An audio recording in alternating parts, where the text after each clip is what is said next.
pixel pond. Sa gubat malambot at maliwanag, ang pixel pond ay kumikinang ngumiti si Kinu.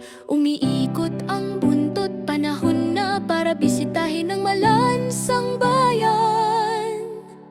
Kumikinang, kumikinang, kumikinang ang mga kulay. Lumilitaw ang maliliit na isda sa isang pila. Sumayaw ang mga bula sa mga bahaghari, tulad ng isang techipon ng mga pangarap. Pinindot ng mga isda ang mga buton gamit ang kanilang mga palikpik. Gumagawa ng mga hagigik na pag-ikot ng coding. Tumawa si Kinu at marahang sinabi, matuto tayo ng coding sa mga bagong nakakatuwang paraan.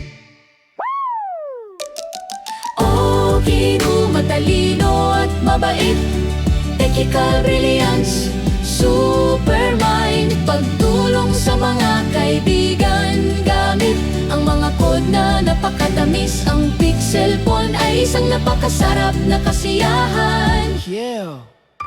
Pumuto ang mga isda, tumutunog ang mga ilaw, nagsisimulang kumanta ang bawat palikpik. Oh, Kinu ang nagliligtas sa araw, ang pixel magic ang nangunguna. Biglang glitch, nalalanta ang mga kulay, natakot ang maliliit na kaibigang isda.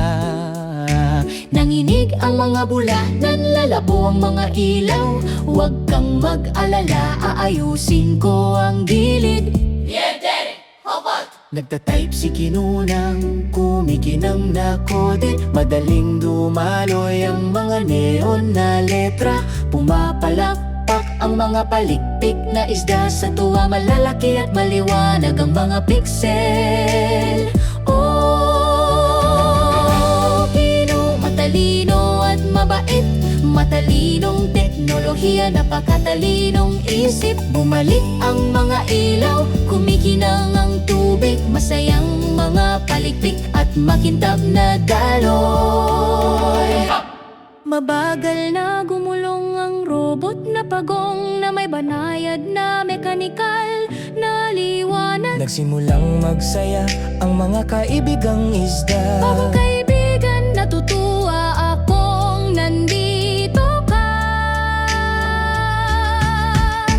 Gumawa sila ng isang maliit na kumikinang na bangka. Gamit ang mga bubble engine na ginawa para lumutang. Lahat ay magkatabi sa pagsakay, tumatawa sa pixel time.